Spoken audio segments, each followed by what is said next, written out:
Pemirsa, meski Dinas Kesehatan Kabupaten Musirawas terus gencar melakukan berbagai upaya dalam melakukan penanganan penurunan stunting, namun angka penurunan stunting masih terbilang rendah, yakni masih di angka 28,3% dari target nasional 14%. Dinas Kesehatan Kabupaten Musirawas terus gencar melakukan berbagai upaya dalam melakukan penanganan penurunan stunting yang saat kini masih cukup tinggi.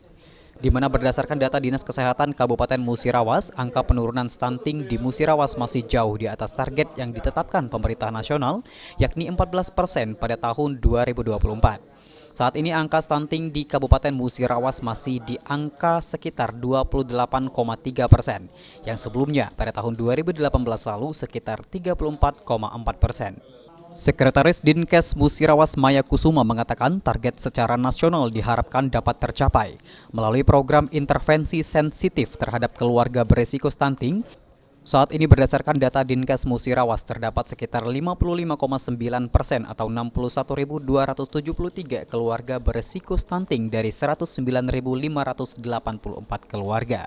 Kemarin itu kalau Kabupaten Musirawas lokus untuk daerah stuntingnya itu 18 lokus, kalau untuk yang tahun ini ada 31 lokus. Berarti penambahannya cukup banyak ya?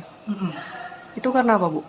Berdasarkan data dari ANSID ya namanya, itu data dari gabungan OPD terkait yang untuk penurunan stunting ini.